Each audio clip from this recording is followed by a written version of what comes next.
আগামী বছরের শুরুর দিকে প্রশিক্ষিত নার্সের প্রথম একটি ব্যাচ সৌদি আরবের পাঠানোর প্রস্তুতি নিচ্ছে বাংলাদেশ। সৌদি আরবের চাহিদা অনুযায়ী প্রথম দফায় 150 জনের মতো নার্স দেশটিতে পাঠানো হবে বলে জানিয়েছে বাংলাদেশের রাষ্ট্রীয় মালিকানাধীন নিয়োগ সংস্থা। রোববার সৌদি আরবের ইংরেজি দৈনিক আরব নিউজের এক প্রতিবেদনে এই তথ্য জানানো হয়েছে। কি পাসপোর্ট করার ভয়ে বিদেশ যেতে পারছেন না? অনেক ঝামেলা মনে হচ্ছে? তাহলে ভয়ের কিছু নেই, আপনার পাসপোর্টটি আমরাই করে দিতে পারবো। মাত্র 21 দিনেই পাসপোর্ট পাবেন ঘরে বসেই।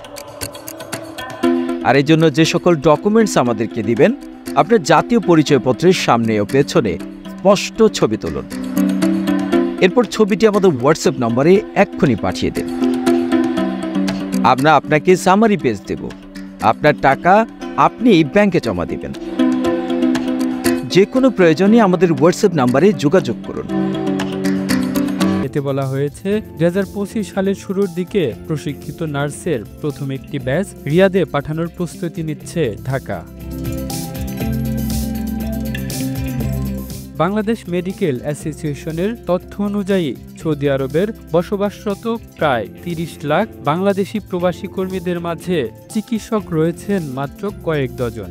এর আগে 2022 সালে সৌদি আরবে বাংলাদেশি চিকিৎসক নিয়োগের বিষয়ে উভয় দেশের মাঝে একটি চুক্তি স্বাক্ষরিত হয়। পরে গত বছরের নভেম্বরে বাংলাদেশি চিকিৎসা কর্মীদের একটি দল সৌদি আরবে যান। প্রবাসী কল্যাণ ও বৈদেশিক কর্মসংস্থান মন্ত্রণালয়ের আওতাধীন নিয়োগ সংস্থা Bangladesh overseas employment and services limited BOESL বলেছে, বর্তমানে সৌদি আরবে পাঠানোর জন্য 100 জনের বেশি নার্সের একটি ব্যাচ প্রস্তুত করছে বাংলাদেশ কর্তৃপক্ষ। BOESL এর নির্বাহী পরিচালক শওকত আলী বলেছেন, আমরা সৌদি আরবে 150 জন নার্সকে পাঠানোর অনুরোধ পেয়েছি। সবকিছু ঠিক থাকলে প্রথম ব্যাচটি আগামী বছরের শুরুতে সৌদিতে যেতে পারবে বলে আমরা প্রত্যাশা করছি। তবে বাংলাদেশ থেকে যাওয়া নার্সদের সৌদি প্রমিট্রিক্স পরীক্ষার মুখোমুখি হতে হবে। বাংলাদেশে অনেক নার্সিং স্কুল স্নাতক থাকলেও বেশিরভাগই প্রয়োজনীয় প্রমিট্রিক্স প্রত্যয়ন নেই। শওকত আলী আরও বলেন, আমাদের নার্সরা অত্যন্ত দক্ষ এবং পরিশ্রমী। আমরা নার্সদের বিষয়ে সৌদির কাছ থেকে প্রচুর প্রশ্ন পেয়েছি। এখানে তাদের প্রমিট্রিক্স সার্টিফিকেট থাকতে হবে। আমরা যদি সৌদির শর্তাবলীর সাথে মিল রেখে তাদের প্রস্তুত করতে পারি, তাহলে আমাদের নার্সদের জন্য সেটি নতুন সুযোগ তৈরি করবে। জনশক্তি কর্মসংস্থান ও প্রশিক্ষণ ব্যুরোর তথ্য অনুযায়ী সৌদি আরবে কর্মরত বাংলাদেশিদের মাঝে মাত্র 2% দক্ষ পেশাদার রয়েছেন।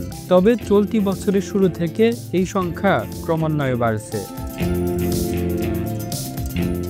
Kamrul Islam, news desk.